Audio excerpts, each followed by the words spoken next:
Hi, I'm Hal Roberts. This is Bridge City News. Here's some of the top stories we've been following. As the province expands its rollout, teachers across Alberta are now able to begin booking their COVID-19 vaccine appointments. We speak with a researcher at the University of Lethbridge who explains how much Albertans are turning to drugs and alcohol to cope with the pandemic.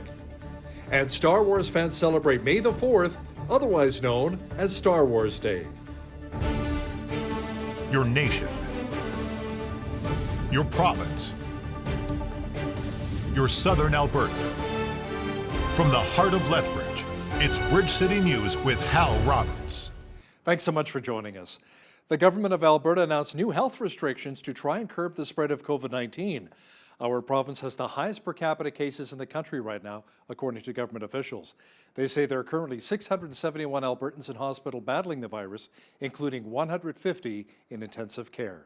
Beginning Friday, all students kindergarten through grade 12 will move to at-home learning until May 25th or after the long weekend.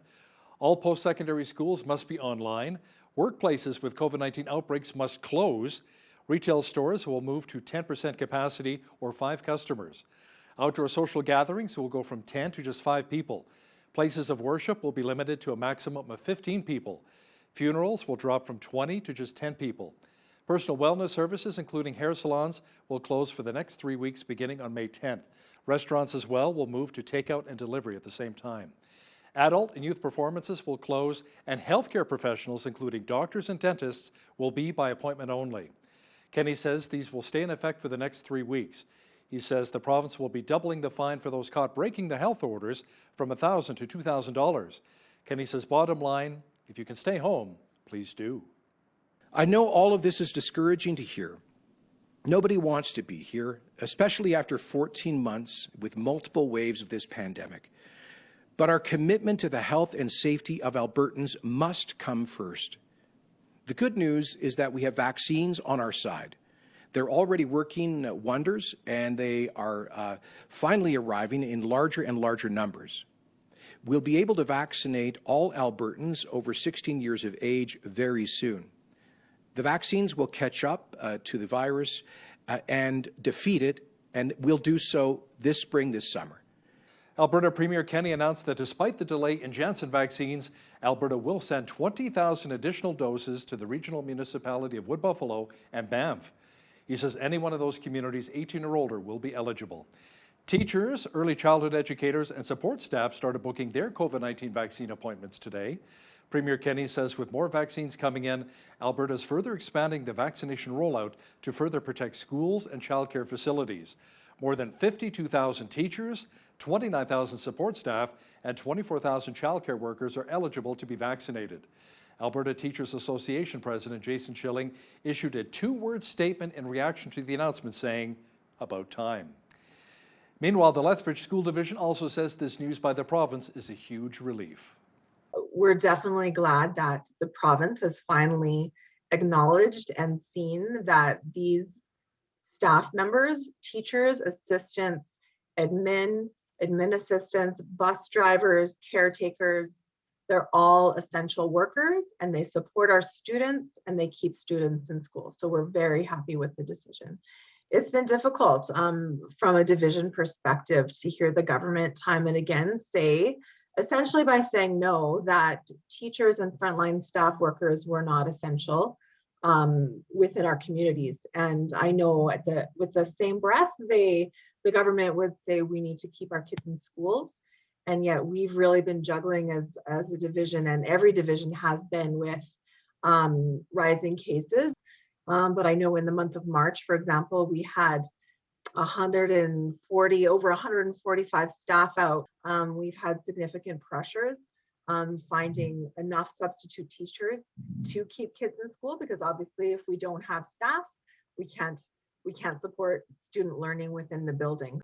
There appears to be a disagreement between doctors and federal cabinet ministers with the latest guidance from the National Advisory Committee on Immunization. On Monday, their group contradicted months of public health advice that you should get the first COVID-19 vaccine you're offered. The NACI says the Pfizer and Moderna vaccines are preferred because there are less blood clotting risks associated with them compared with the Johnson & Johnson and the Oxford AstraZeneca vaccines. Some people are now wondering if they received a second-rate vaccine. Prime Minister Justin Trudeau says Canadians should get vaccinated against COVID-19 as quickly as possible so that our country can get back to normal. He says every COVID-19 vaccine available in Canada has been approved by Health Canada, including the Oxford AstraZeneca vaccine. I have heard, and you have heard, and we have all heard directly from friends, loved ones, Canadians in general, how eager everyone is to get through this, get back to normal, get to a better summer, end this pandemic once and for all. Everyone wants that, and we know the way to do that is to get as many people vaccinated as quickly as possible. The longer we wait, the longer it takes, the slower before we get back to normal, the slower before we get to drive down case numbers across the country. It appears as though more Albertans are turning to drugs and alcohol to help them cope with the COVID-19 pandemic. A recent study by University of Lethbridge has identified that it is associated with PTSD during the lockdowns. Dr. Cheryl Curry, an epidemiologist and public health professor, surveyed 900 adults in June of last year who had no previous diagnosis of PTSD. She found that more Albertans are grappling to find some sort of coping mechanism as they struggle to deal with the pandemic. I surveyed Albertans all across the province, from southern to northern Alberta. And what I found is people are experiencing symptoms of post-traumatic stress disorder directly related to the pandemic. In science, that's a bit unheard of. Usually people have to experience war, something very, very significant to experience symptoms of post-traumatic stress disorder. But what my study found is people are having nightmares. They have reoccurring thoughts. They can't, rumination, they can't get these ideas out of their head. And they're really struggling with trying to not think about the pandemic and the repercussions of the pandemic on their lives, on their finances, on their jobs, on their children. And a lot of Albertans indicated they're turning to cannabis and alcohol to forget about the pandemic and to try to stop thinking, stop the rumination in their minds. Dr. Curry also says the study showed that the younger demographic, or adults 18 through 34, were more likely to report pandemic-related PTSD symptoms. The province announced a new grant to help improve the mental health crisis in Medicine Hat. Between June and December of last year, there were 11 suicides in Medicine Hat. The $100,000 in funding will help provide additional mental health therapist resources to work in partnership with the Medicine Hat Police Service and community partners such as the RCMP and Canadian Mental Health Association. The project will begin later this month. It appears as though scammers and fraudsters have been working overtime during the pandemic. You can include the fly-by-night movers. Ron Riemann is with the Southern Alberta branch of the Better Business Bureau. He says there are red flags to watch out for, including unmarked vans, when it comes to steering clear of movers who may not have the greatest reputation. There's always a red flag when you deal with something like this. You're right, it's an unmarked van. They'll do all their work by a laptop between the two seats in their cargo van. There's always a sense of urgency. They want the deposit right away, and because moving deals with a limited window of time, and there is a sense of urgency on the consumer's part, it's attractive to the consumer to say, hey, this person is going to get me out of a jam, and this person is going to make sure that my move is going to be run smoothly. And that's not always the case, obviously. Again, the deposit's going to be very high. You've lost zero control at that point. And sometimes the move will not be perfect. You'll probably get a lot of bumps and bruises with your furniture. Again, it could be held hostage because they'll want more money because, well, we thought the weight amount was going to be this, when in fact it's actually this, so we need a little bit more money. And if there's no contract to state that, it's just one person's word against another. Ron will have more on how you can protect yourself and your family from fraudsters coming up after Business News. May the 4th marks a very special day for Star Wars fans. May the 4th has been celebrated by fans for decades, and it's a chance for them to talk about the legendary movies even more than they usually do. A local Star Wars-themed coffee shop is honoring the day in a special way. Micah Quinn has the details. When you think of Star Wars, you might imagine iconic characters like Luke Skywalker, Han Solo, and Darth Vader. Brian Quinn is the owner of Jabba the Hutt, and he says that the name of the coffee shop came from a play on words of the original Star Wars character, Jabba the Hutt. I already knew that, the connection to Jabba, the hut from Star Wars. And I thought, well, yeah, that'll work. I mean, if anything, people say, well, that's a cute name. A large part of the Star Wars memorabilia in the shop has been donated. People have either just dropped off things, my little baby Yoda, you know, that was dropped off one time as a gift from someone, and my Darth Vader too, the cardboard cutout of Darth Vader with the face shield on to protect him against coronavirus. You know, a woman walked in the door and was holding this cardboard cutout and said, "Can you use this?" And I said, "Well, yeah, certainly." So he's been with me for 3.5 years now. Like I said, most of the other things either have been donated or things that I've come across in my, you know, shopping and stopping in different stores and seeing something that might be connected to Star Wars. Coffee cups was sort of a natural interest. Finding coffee cups with either Luke Skywalker on the cup itself or Princess Leia. May the 4th be with you. For Bridge City News, I'm Micah Quinn. The Galt Museum and Archives will be making the front window space of the museum more inclusive to all Southern Albertans. Since 2011, the outside window of the museum has featured pictures from the 1950s of a group of shoppers. The museum is asking the community to submit pictures that will be put together into a new community mosaic. The CEO and Executive Director of the Galt, Darren Martins, says this new initiative can hold over 400 pictures in it. The impetus behind creating this community mosaic is that we've seen our community change dramatically over the past number of years. We've seen an increase of immigration from many, not only European countries, but the Mideast, the Far East, and all around the world. So our community looks very, very different than what it did in the early 1900s and even the early 2000s. Submissions at the Galt are being accepted until May the 31st. Lethbridge residents may not see a rise in municipal taxes this year. City Council unanimously approved both second and third readings of Bylaw 6284. In December, City Council approved a 0% tax increase in the operating budget to help minimize tax increases in our city.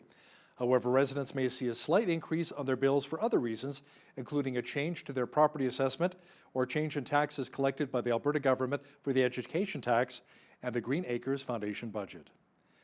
Stars Air Ambulance received a generous donation from Southern Alberta's Cargill Meat Solutions. The factory donated $400,000, which Stars says will help them purchase 9 new Airbus helicopters.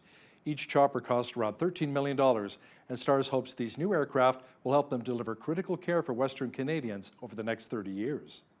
We hope to be flying these for decades and decades to come. What's special about our partnership, I think, is when you think about Lethbridge, for example, where they've got a plant, that's an area in all of Western Canada we fly the most.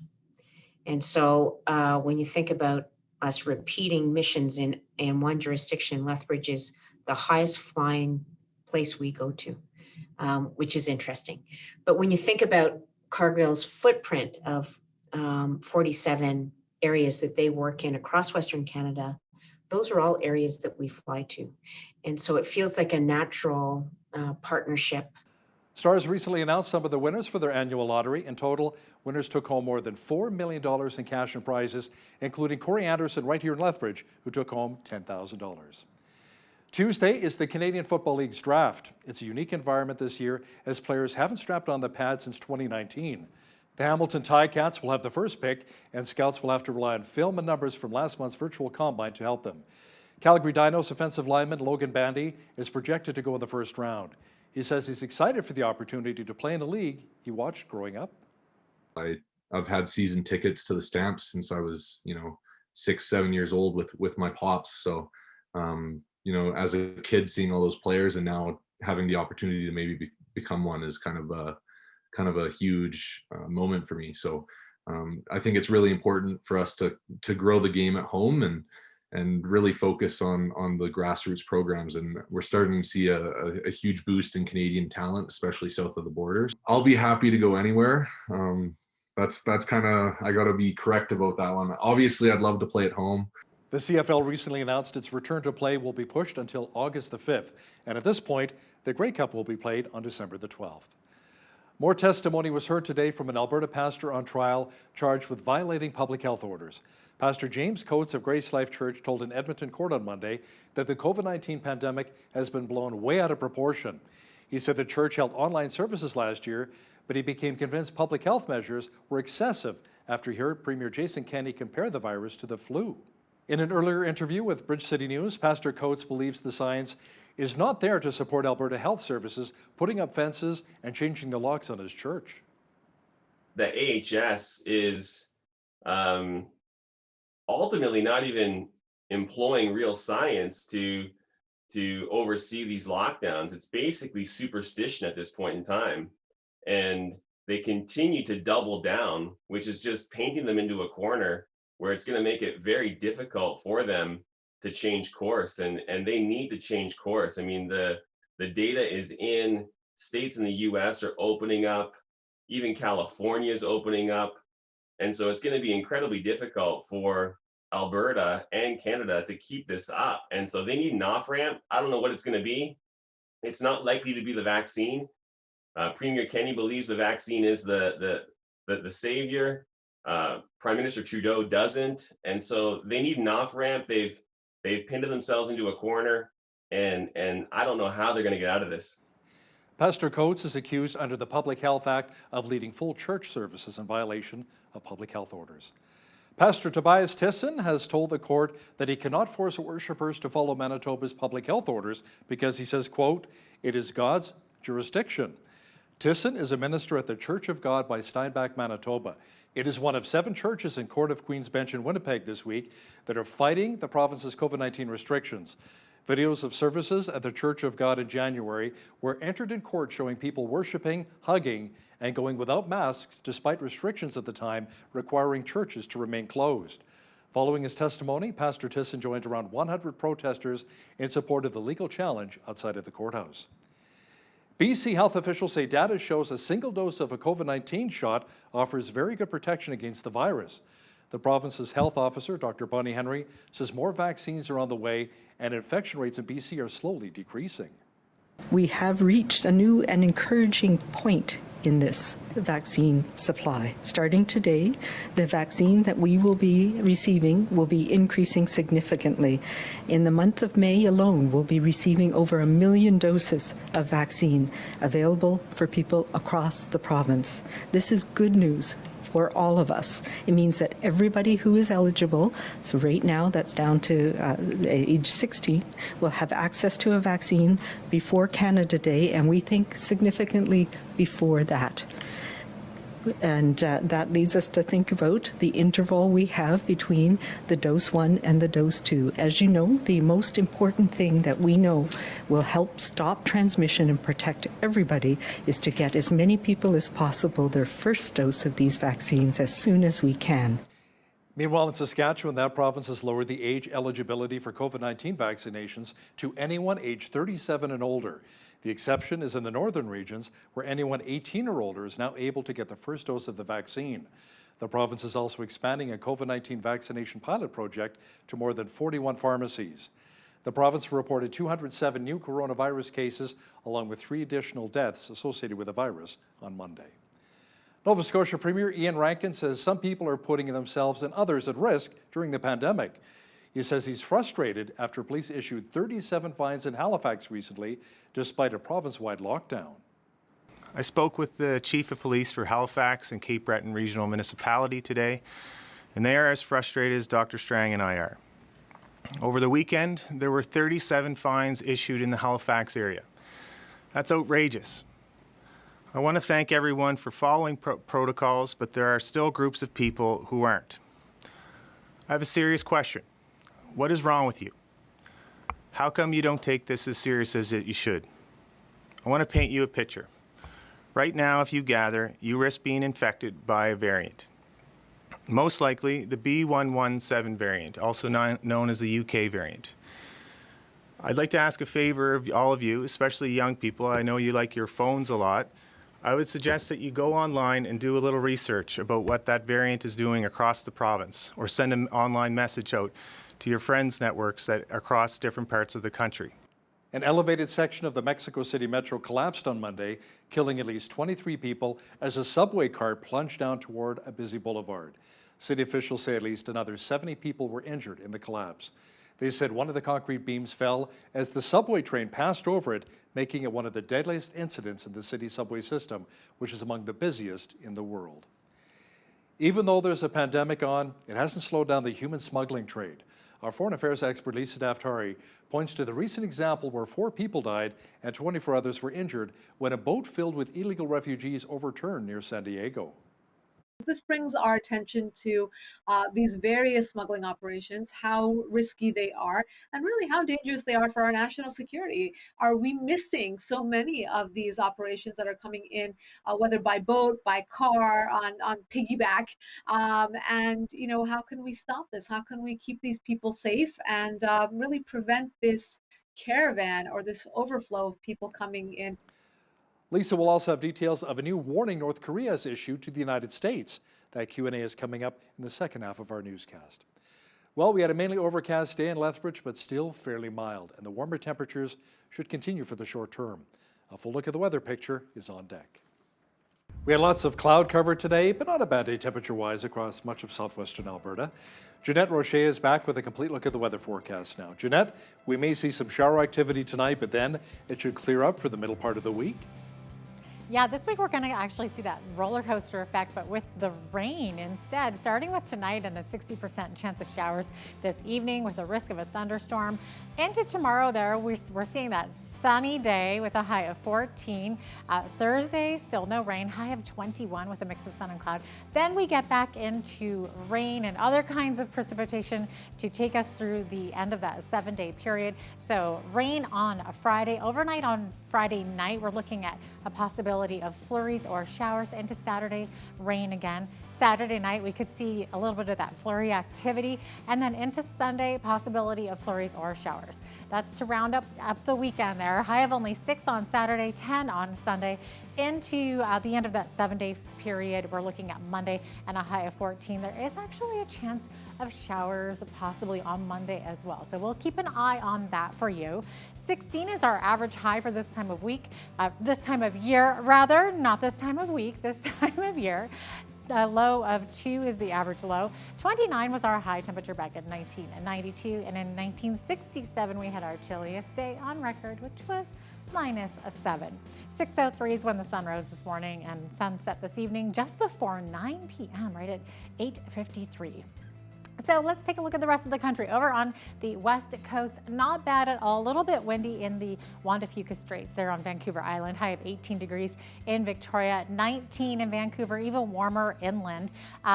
Sunshine tomorrow in Edmonton. Same thing for Calgary. Both of those cities, though, experiencing rain overnight. High of 16 tomorrow.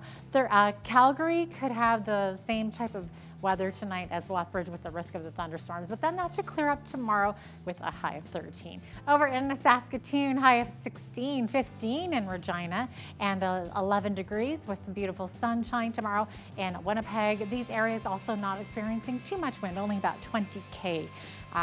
Not so much in Toronto. They're looking at 60 km/h winds there. Overcast skies, high of 13.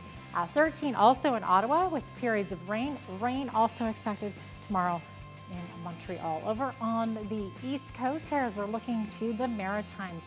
Fredericton, periods of rain tomorrow, 13 degrees, 10 degrees in Halifax with a mix of sun and cloud. Charlottetown, 12 degrees the high, and 9 degrees the high in St. John's, Newfoundland with only a 20 km wind. There you have it. That is your forecast. Today's weather is brought to you by Jeff Reimer of Royal LePage South Country Real Estates, 403-380-1779. The Calgary Real Estate Board says home sales in April jumped 462% from a year earlier when the pandemic was just beginning. The board says sales hit a record as the third wave of COVID-19 hit. It says that suggests that optimism was building around housing and the economy's recovery, even as the health crisis was worsening. The board says the average selling price jumped more than 20% to just over $509,000 in Calgary. Canada's moved back into a merchandise trade deficit after posting 2 straight months of surpluses.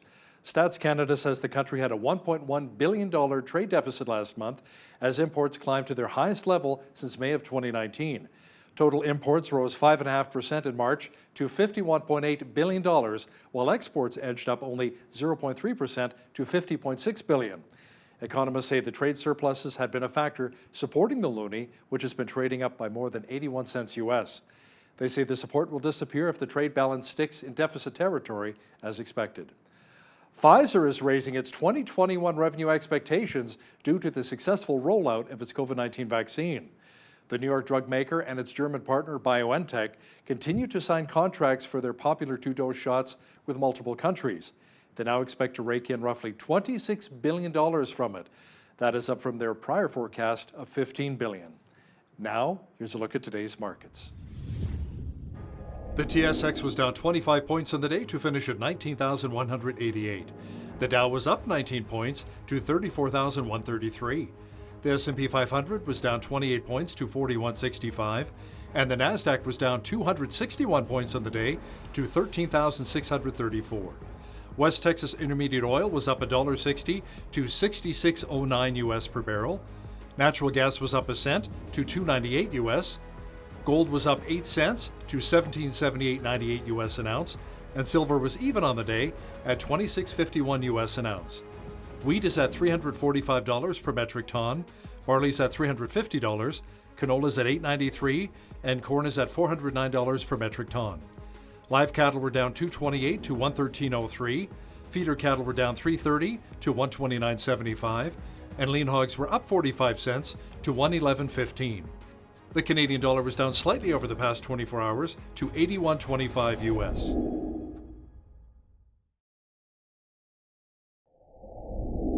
Recapping one of our top stories this hour, teachers, early childhood educators, and support staff started booking COVID-19 vaccine appointments today. Premier Jason Kenney says with more vaccines coming in, Alberta is further expanding the vaccination rollout to further protect schools and childcare facilities. More than 52,000 teachers, 29,000 support staff, and 24,000 childcare workers are eligible to be vaccinated. Well, the spring and summer months are typically the busiest time for those arranging to move their household belongings to a new home. Many of us hire a moving company to make things a little bit easier, but unfortunately, sometimes we run into unscrupulous operators that are ready to take advantage of consumers who are under stress. Joining us today to offer some advice on how to avoid these kinds of troubles is Ron RIEMANN, Marketplace Trust Representative with the Southern Alberta branch of the Better Business Bureau. Ron, welcome to the show. Good to have you on today. Thanks for having me, Jeanette. Appreciate it. Absolutely. So, Ron, is it extremely rare for people to run into mover fraud in Alberta, or does this happen more often than we think it does? Unfortunately, May is a busy month for the Better Business Bureau, and a lot of times this can be avoided in terms of stress and turmoil for the impending move if the consumer does his or her own homework. And when I say that, research is the biggest thing that consumers can take away from their move. It could be a smooth ride, so to speak, or it could be a rough, bumpy ride. Yeah, no kidding. So I'm curious as to how the fraud actually takes place. So I'm told that sometimes a mover can actually hold your belongings hostage, so to speak. So how does this happen? Well, let's backtrack a little bit, and let's say, for example, you're ready for your move. You make a phone call, and because it's all about convenience, and unfortunately, the pandemic has left us sometimes to go that route for the phone call. The phone call is done within 15 or 20 minutes, but there's really a lot of holes in that within that conversation with the price, with how much you're being charged, day and time, location, all that stuff that's usually handled within a contract itself. So you make the move, and then what happens the day of, the movers show up to your door, and the move is by the movers. They don't have the signs, or it's a blank information on the truck. And also there's also movers that are not licensed nor experienced. So they ask for a deposit up front, which I can get to that in a little bit later. So your move is now being taken care of by this company who's got your belongings, and now they're off to go to your destination. When you arrive at the destination, however, there seems to be a snag because either they want more money, and they're not going to release the items that you've got in your vehicle. And unfortunately, they can do it two ways. You either have to pay them, or you have to get them in storage where they're going to dump off the stuff. So I guess the whole summary to this explanation I'm trying to say is call a reputable moving company and get three quotes. Get three quotes from them, because there are a lot of really, really good moving companies out there who will come into your home and they will actually do a virtual meeting with you to talk and discuss. And they're very good. They're very good at what they do. And spend the extra few dollars to get the move done right. Yeah, the idea of having your furniture held hostage is kind of terrifying a little bit. Very terrifying. It is very terrifying. It certainly is. Yeah. Now, another way that fraudulent moving companies try to take advantage from what we've been told is to try to avoid that written contract that you were just talking about. So what are the potential problems with this? Well, first off, let's go back to the deposit itself. Reputable companies will not charge anything up front. If they do, it's a very, very, very small fee. If you get moving companies that charge 25%, I'm leery about that. Certainly anything more than 50%, you have zero control at that point. You have no control. And in fact, if you do want to make sure that you do have the information, a paper trail of the deposit, make sure it's through the credit card company so that you can always go back and see if you can dispute that. But getting back to the reputable companies, they won't charge a deposit. They'll ask for the money at the end of the delivery. And a lot of times, everything is detailed out in the contract. If it's a local move, it's based on an hourly thing. If it's a long-term move, you have to kind of like scope it out over a long period of time, and it's based on weight distribution. So there's a calculation that the moving companies do in regards to that. Make your move a lot simpler by having them talk about items that you're going to take yourself, as opposed to letting the moving company touch them. And we recommend that if there's some things that you feel you just don't feel comfortable with moving companies touch them, by all means take them with you. But for the most part, moving companies have a really, really good plan in place in making sure that the contract is rock solid. Right, sounds good. Now, we were talking a little bit, maybe talk a little bit more about these fly-by-night movers, and you'd mentioned these people that just kind of show up with an unmarked rental truck rather than a clearly marked company-owned fleet truck. That should raise big red flags, right? There's always a red flag when you deal with something like this. You're right. It's an unmarked van. They'll do all their work by a laptop between the two seats in their cargo van. There's always a sense of urgency. They want the deposit right away. And because moving deals with a limited window of time, and there is a sense of urgency on the consumer's part, it's attractive to the consumer to say, hey, this person is going to get me out of a jam, and this person is going to make sure that my move is going to be run smoothly. And that's not always the case, obviously. Again, the deposit's going to be very high. You've lost zero control at that point. And sometimes the move will not be perfect. You'll probably get a lot of bumps and bruises with your furniture. Again, it could be held hostage because they'll want more money because, well, we thought the weight amount was going to be this, when in fact it's actually this, so we need a little bit more money. And if there's no contract to state that, it's just one person's word against another, and then you're on the hook for an extra few, unfortunately, few $1,000s at that case. So yeah, so just watch for those sketchy business practices, right? it's always important to make sure that you get insurance, and talk to your policy owner, policy insurance holder. Maybe they can help you and see what sort of coverage do I have. It's always good to know that reputable moving companies have their basic insurance as part of the move.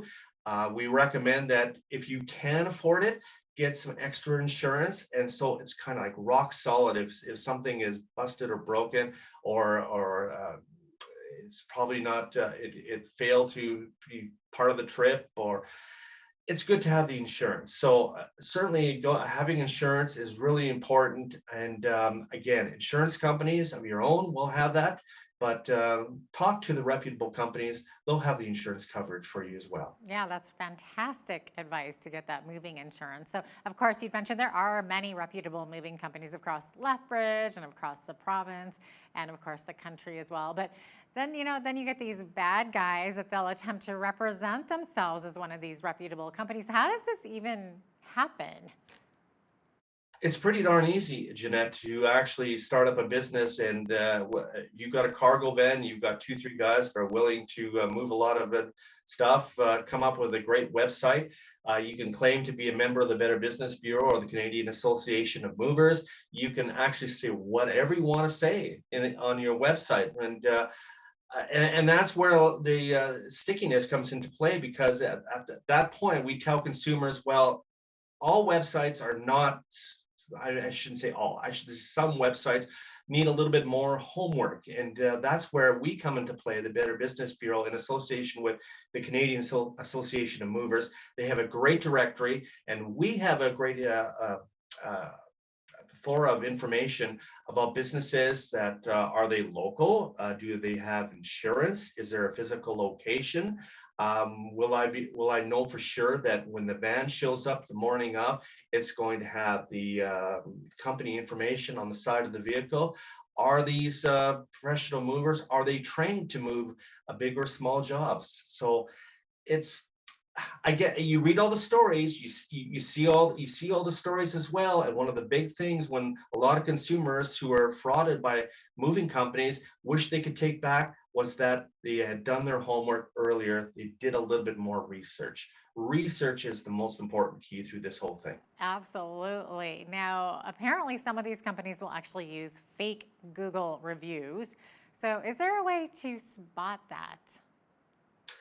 We noticed that if you see a dozen to 24 reviews, and they seem to have a bit of a trend that there's always 5 stars, and it seems to be worded the same way, it's a fake review.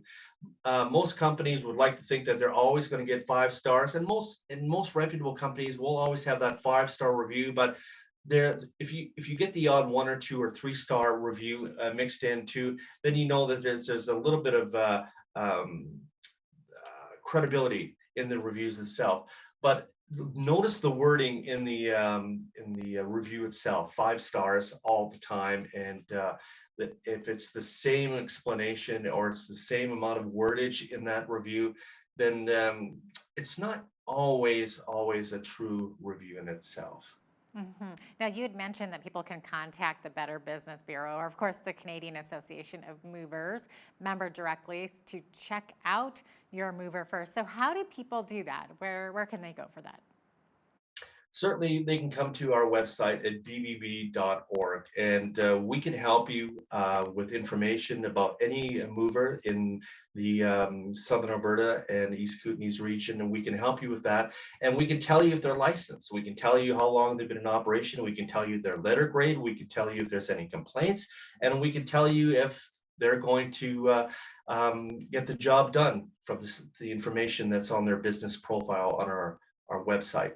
The Canadian Association of Movers has a wonderful directory where you can touch base with their website, and you'll know that these businesses are members of this actual mover site, Canadian Association of Movers, and they pay a fee. And so these are reputable, very good movers that are on this website here, and they can actually go to the Canadian Association of Movers website. I don't have their website information offhand, but if you just type it in the search bar, you'll be able to find it. Awesome. Yeah. Now, if you do have a bad experience with a moving company, how can you actually go about filing a complaint? With a complaint against the moving company itself, you have 60 days to file a claim against the moving company. If you feel you want to take it to the next level, so to speak, you can contact us at the Better Business Bureau, again, bbb.org. If you feel that you're justified to file a complaint and you feel you've got no resolution from the moving company itself, then we encourage you to go to our website. And again, if it's also with a reputable mover within the Canadian Association of Movers, or if you want to talk to them for that matter, go talk to them as well. They'll be able to help you too. And we want to help as much as we can to make your move really smooth. Awesome. So any last piece of advice for those who live in Lethbridge? Well, especially because we're so windy here, right? So maybe strap down your stuff if you're moving in an open trailer, or so it doesn't blow away in our crazy winds. You hit the nail right on the head, Yeah. Jeanette. That's exactly right, to make sure everything is strapped down and make sure that you know exactly what you've got on your contract, have everything detailed out. Wouldn't it be a bad idea to actually take some pictures of some of the stuff that is going in that impending move? And then you've got some video information as well. Have an itemized list, give a copy of that list to the mover, exactly, and they'll have a copy of it. Don't forget about the insurance, that's always important. And make sure it's, again, a reputable company. Pay the extra little bit of money to get the move done right. And there's certainly a lot of great companies out there. Do your homework, get 3 quotes, and you'll be surprised how stress-free your move will actually be. Awesome. That is a great piece of advice. Thanks so much, Ron, for being with us today. Ron RIEMANN is the Marketplace Trust Representative with the Southern Alberta branch of the Better Business Bureau. Thanks, Jeanette. I've enjoyed it. Thank you again. A boat off the coast of San Diego overturned over the weekend, killing 4 people and injuring 24 other people. To tell us more about this in detail is U.S. correspondent Lisa Daftari. Now, Lisa, authorities say this was a smuggling operation? Yes, very unfortunate that these individuals had to perish in this way. Experts are saying this is because of choppy waters in that area. There were debris everywhere. And unfortunately, this was Sunday morning, and these individuals, the ones who were pronounced dead, there were pronounced it on the spot, and the one other was critical and rushed to the hospital. Yes, a smuggling operation. I don't know if you remember, recently we had the car accident in Texas that was also a smuggling operation, in which also there were a number of casualties. This brings our attention to these various smuggling operations, how risky they are, and really how dangerous they are for our national security. Are we missing so many of these operations that are coming in, whether by boat, by car, on piggyback, and how can we stop this? How can we keep these people safe and really prevent this caravan or this overflow of people coming in? Look, smuggling has always been around, but right now there's a different message coming from the White House. Just an hour ago, Biden announced that he will quadruple. There will be 4 times as many migrants allowed into the country. I mean, can this country absorb that? Or will smuggling become even a more popular pastime or a hobby or business in the case of many of these coyotes and others that take to smuggling because of the supply, demand, etc. So awful. It just amazes me how many countries around the world still look at the United States as the land flowing with milk and honey, and we got to get there as soon as possible. Lisa, Iran's President Hassan Rouhani declared that the United States has been defeated in its economic war against his country. He says the sanctions are at the brink of termination, but a top official from the Biden administration says, there's no deal quite yet, and the negotiations between the 2 countries are ongoing. Yes, it's he said and then he said, right? 2 sides of the story. Meanwhile, you'd think the Iranian regime would be on its best behavior if they're at the negotiating table in Vienna with the United States and other world leaders to try to strike up a deal, to try to get the sanctions removed, to try to normalize relations. But yet, what are they doing? They're off creating rumors about the United States, that the sanctions are going to be removed, that we're getting into a prisoner swap, that we're going to release $7 billion in frozen assets. It doesn't look too good. But what does that tell us? That tells us that Hassan Rouhani and the rest of the Islamic Republic regime believes that they've got this in the bag. They know that the leaders in Washington and at that table in Vienna want this Iran nuclear deal so badly that they can preemptively say, look, we got the deal, to kind of, rush things along and get that deal.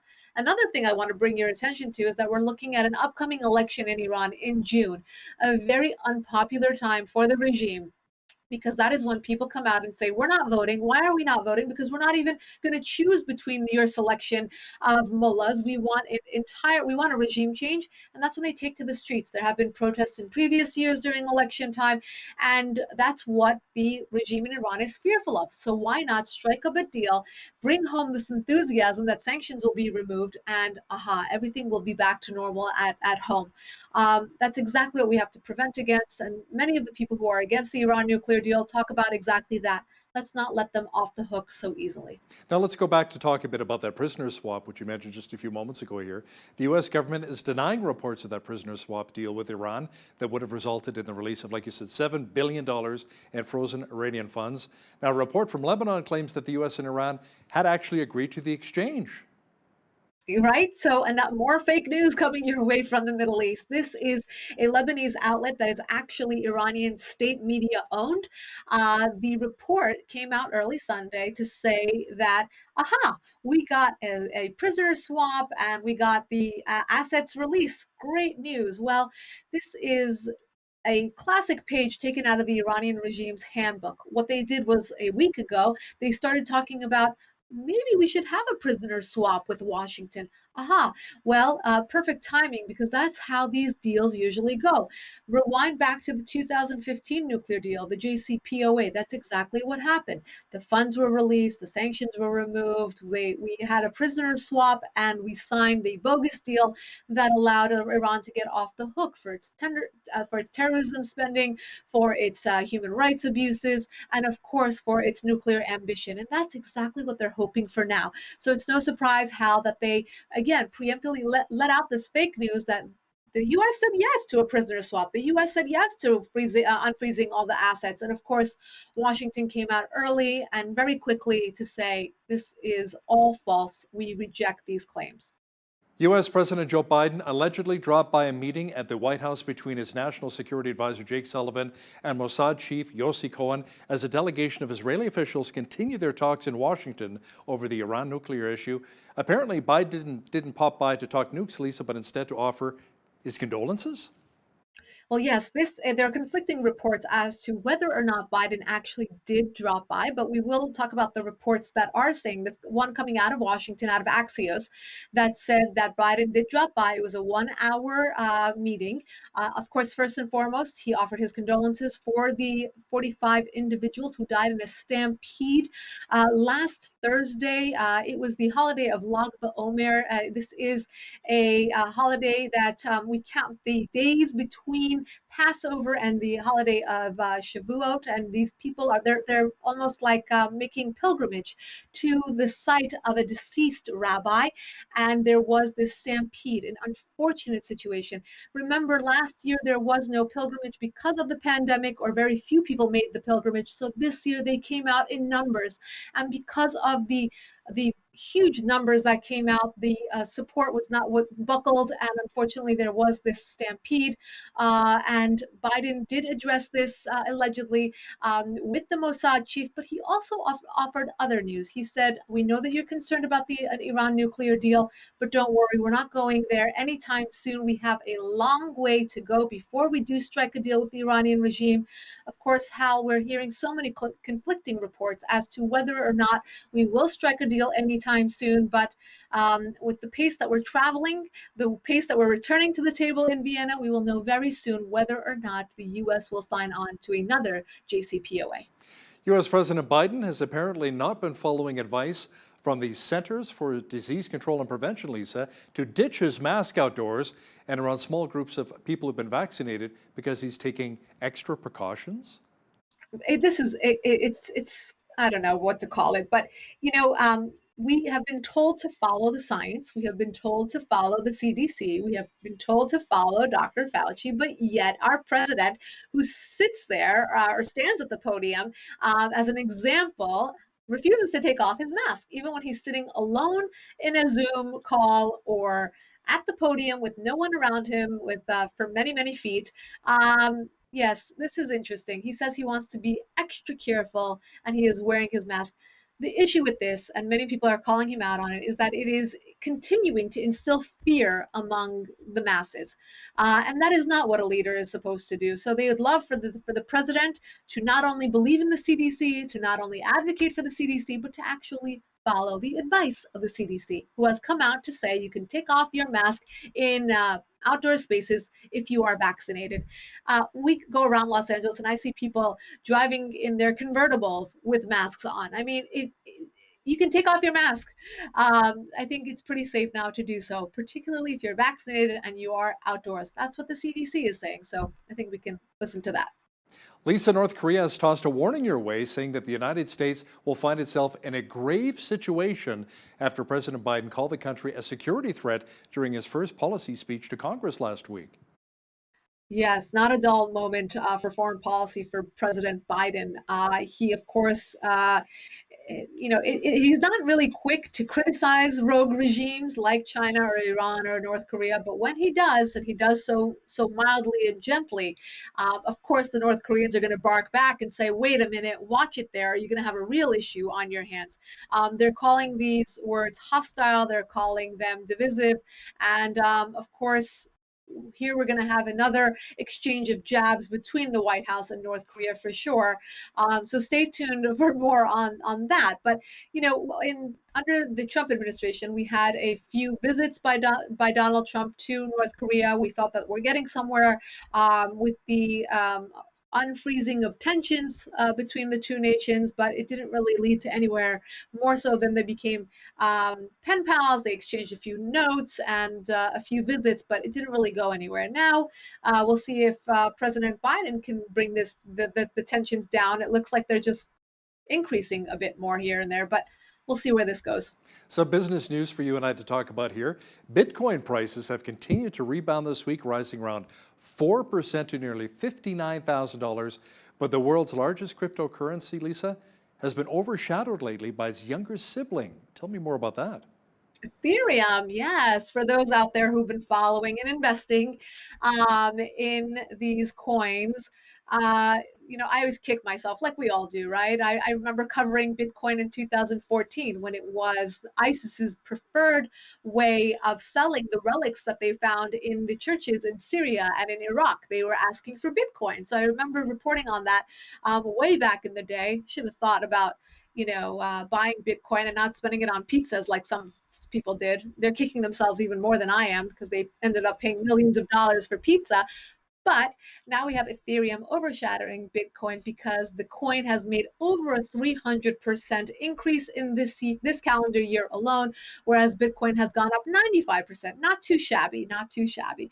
But if you're following the coins, I don't know where this is headed. I know it's driving Wall Street crazy. It's driving people who have been following the markets and studying them in a very textbook manner. It's driving everyone crazy. But this is the future, so we better all hop on and learn more about all this stuff.